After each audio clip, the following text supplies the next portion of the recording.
दोस्तों नमस्कार। एक बार फिर से आपका मेरे यूट्यूब चैनल शब्द की परिभाषा में स्वागत है।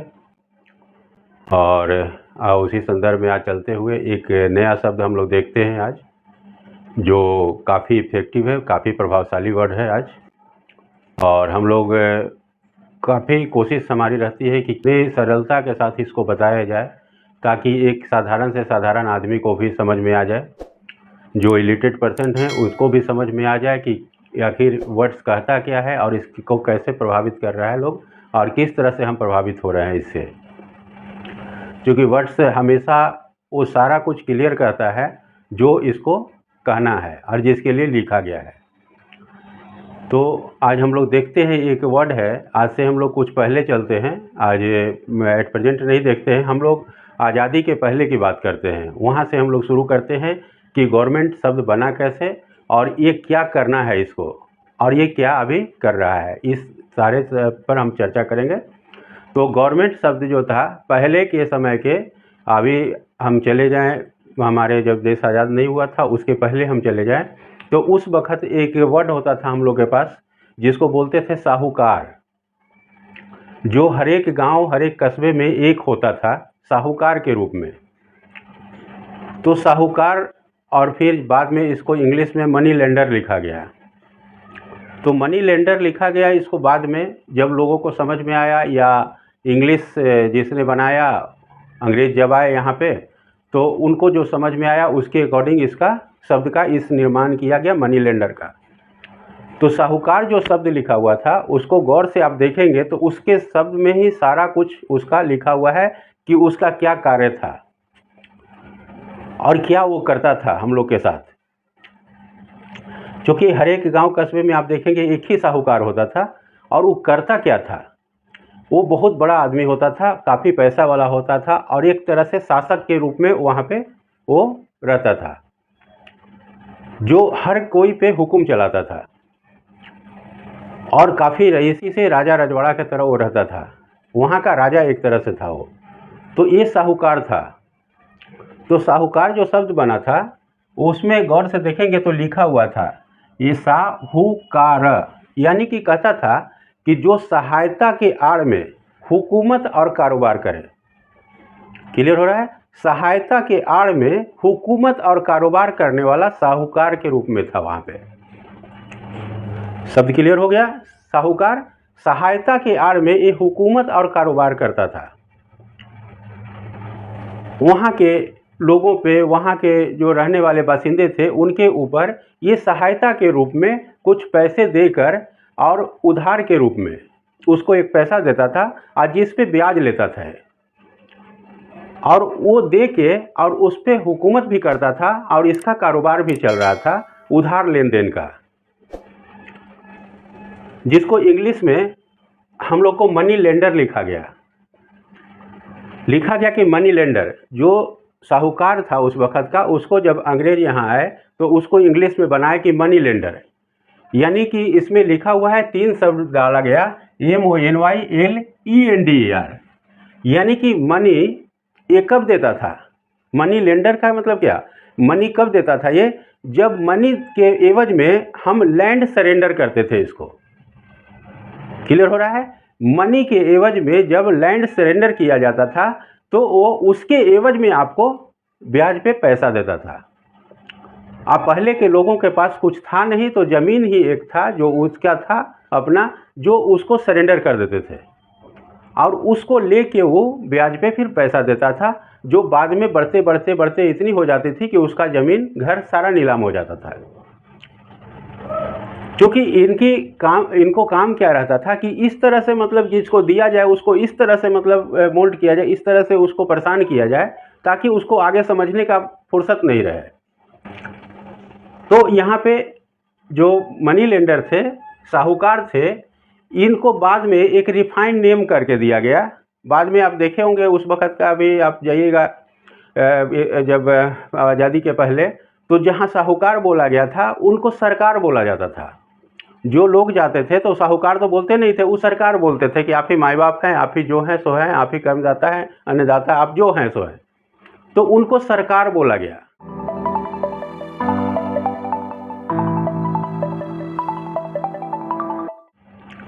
तो सरकार वो रिफाइंड नेम है जो अभी हम लोग यूज कर रहे हैं, सरकार।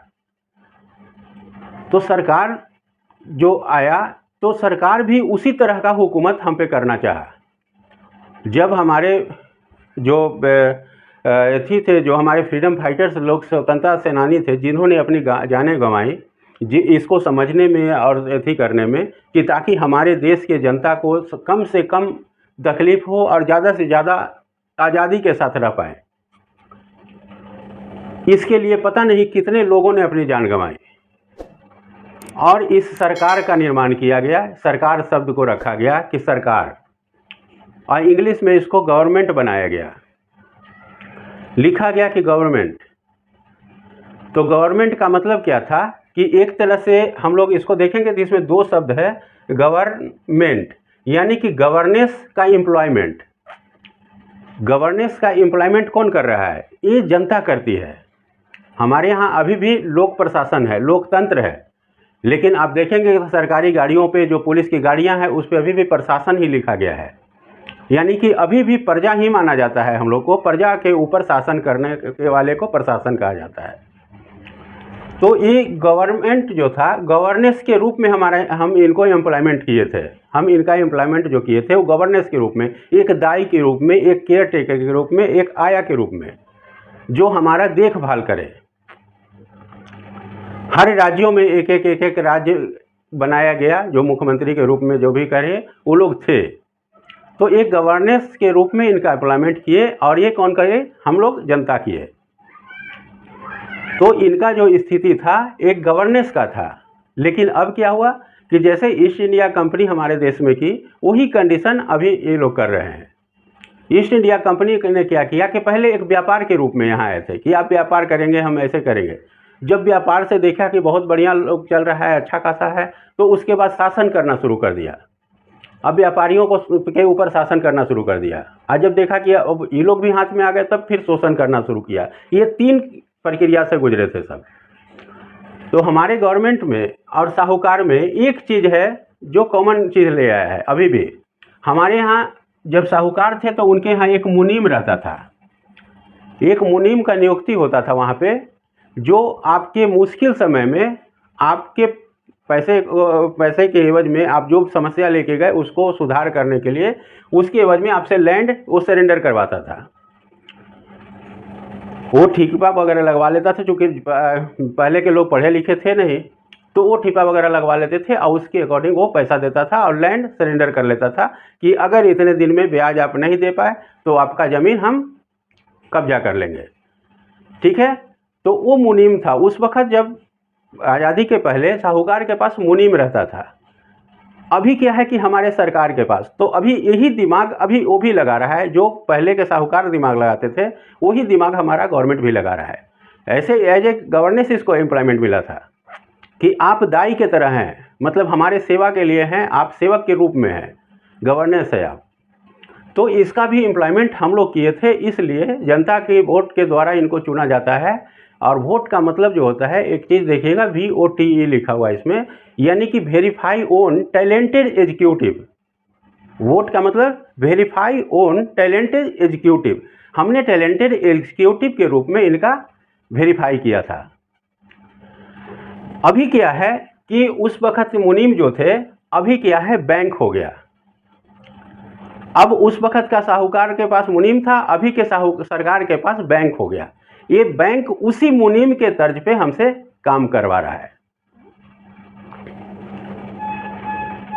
पहले के साहूकार में थी कि आप जो काम करते थे तो उसके एवज में जो भी आपको पैसा मिला, मेहनताना मिला, जो मजदूरी वगैरह करते थे, जो एथी करते थे, उनको पैसा हाथ में लिया। आज से 10 साल 15 साल की पहले तक की बात हम बता रहे हैं। उस वक्त तक 10 साल पहले तक भी मिलता था हाथ में।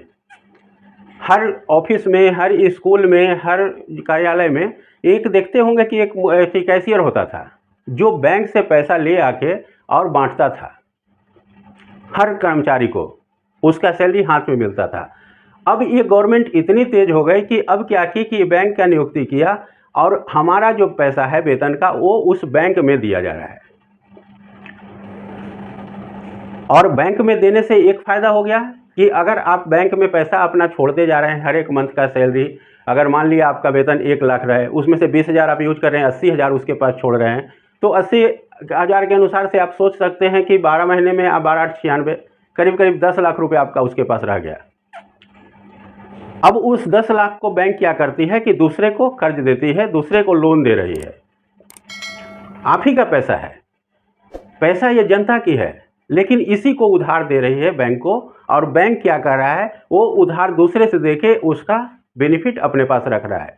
आपको उसमें से 2% 3% एक मंथली देखते होंगे कि आपका 200 रुपया 400 रुपया बढ़ेगा, लेकिन उसको मंथली हजारों लाखों बढ़ रहा है।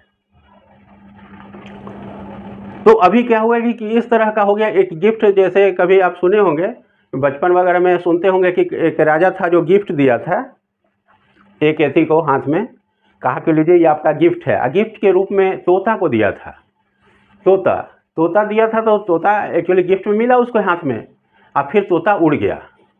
तो कहा कि हमने तो गिफ्ट दे दिया, और तोता को चूंकि आपने न संभाला तो तोता उड़ गया।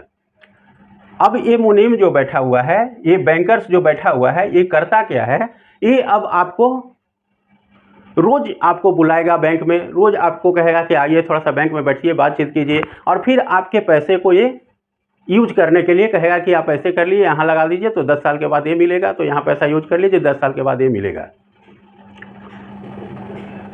तो इस तरह से करके आप ही के पैसे से ये सरकार अपने आप को हुकूमत मान के चल रही है कि अब तो हम हुकूमत कर रहे हैं। लेकिन हम ऐसे जनता हैं, हमको इतने इनोसेंट जनता है जो कि किसी के बात पर हम लोग भरोसा करके और उसके पास अपना पूरा जीवन का कमाई हम छोड़ दे रहे हैं।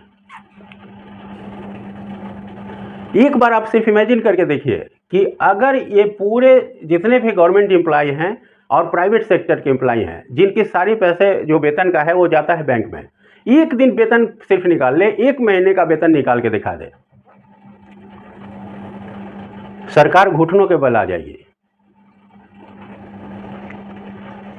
लेकिन आप ही अपना पैसा जब लेने जाएंगे तो 10 लाख रुपया आप ही का है उस बैंक में, और उस वक्त वो क्या समझाने लगेगा, ये मुनीम जो बैठा हुआ है, ये क्या समझाएगा आपको कि आप ऐसा कीजिए कि 10 लाख रुपया आप रहने दीजिए, इसको क्यों निकालेंगे, आपको जितना ज़रूरत है उतना बोलिए, हम फाइनेंस कर देते हैं, आपको लोन दे देंगे। आपका 10 लाख रुपया उसके पास पड़ा हुआ है, उसका 75% आपको लोन करेगा, यानी कि एक अतिरिक्त लायबिलिटी आपके ऊपर ला देगा जिसका इंटरेस्ट आपको देना पड़ेगा। ये हम लोगों की स्थिति है, जो हम लोग जनता सोचते हैं कि हम लोग बहुत बड़ा काम कर रहे हैं और सरकार बहुत बढ़िया काम कर रही है। अरे सरकार मेरे ही पैसा से काम कर रही है और हम लोग उसको इतना तवज्जो दे रहे हैं। तो ये बैंकर्स उसी पैसा को आपको लोन फिर दे देगी और आपसे इंटरेस्ट लेगी, और उस 10 लाख का यूज अपने काम के लिए ही करते रहेगी, क्योंकि आपसे भी कमाई आ रहा है प्लस उधर से भी कमाई आ रहा है। 75% फिर भी 25% उसके पास रहा। तो इस तरह से करके डाइवर्ट करके और ट्रैप किया जा रहा है, और कुछ नहीं है। नहीं तो भारत में कोई गरीबी बेकारी नहीं है। एक आदमी का 10,000 20,000 अगर सैलरी है तो उसको कितनी जरूरत है पैसे की। जो जिस तरह से है उस तरह से अपना जीवन यापन अच्छे तरह से कर सकता है। यहाँ गरीबी बेरोजगारी बेकारी नहीं है, हर आदमी मेहनती है, हर आदमी दिन दिन भर धूप में खड़ा होकर दिन भर कड़ी मेहनत करके काम कर रहा है और उसका पैसा बैंक में आता है। अब बैंक में मुनीम बैठा हुआ है जो आपके पैसे को ट्रैप कर रहा है, आपको समझाने के लिए बैठा हुआ है। आज जिस तरह से हम सरकार को पूज रहे हैं, माई बाप हम बोलते हैं, तो हमको तो एक चीज़ लगता है कि क्यों नहीं ऐसा किया जाए कि अगर किसी का 4-5 बच्चा हो या 2-3 या एक ही भी बच्चा हो, तो क्यों ना वो सरकार करे कि उसके बेटे की कमाई उसके बाप के अकाउंट में दे दे।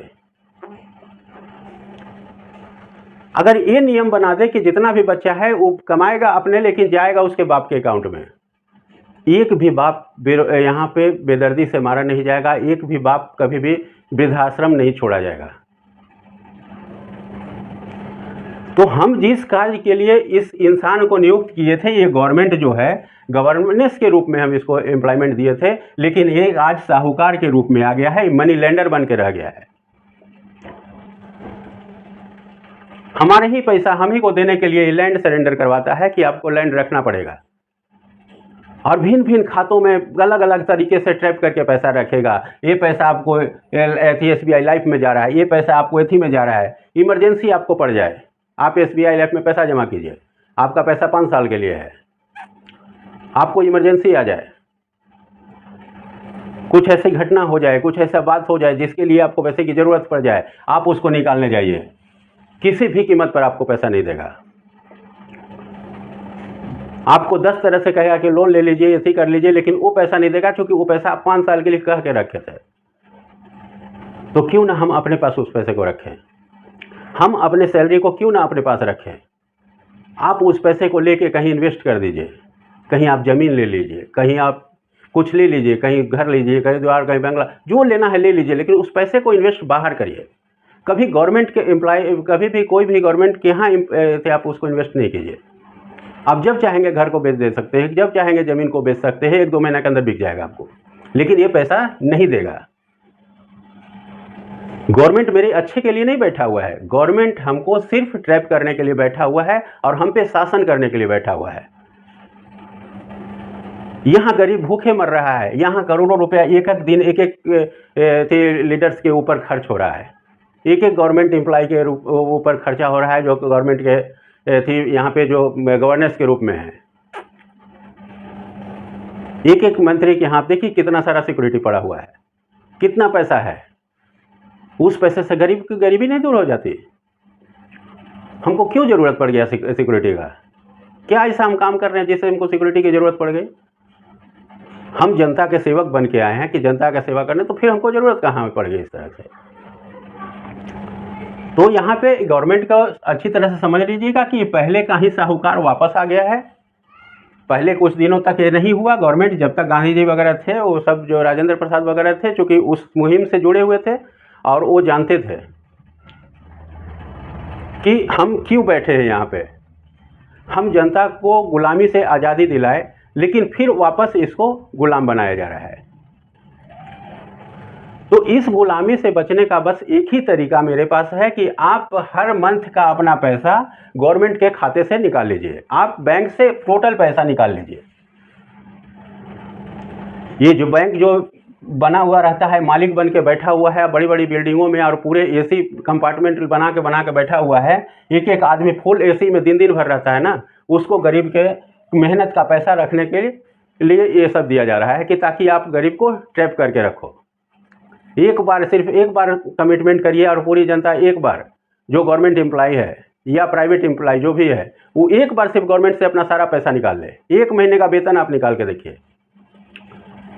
जो पहले से पड़ा हुआ है उसको छोड़ के सिर्फ 1 महीने का वेतन निकालिए, देखिए गवर्नमेंट कहाँ चली जाती है। अरे इसको गवर्नेंस बनाया गया था, इसको अपना दाई के रूप में इसको बहाल किया गया था गवर्नमेंट को। आज गवर्नमेंट क्या कर रही है हमारे साथ? ये साहूकार बन के बैठ गया, सहायता के आड़ में हुकूमत कारोबार कर रहा है, सहायता दे रहा है, उसके बदले लैंड रख रहा है मेरा सरेंडर।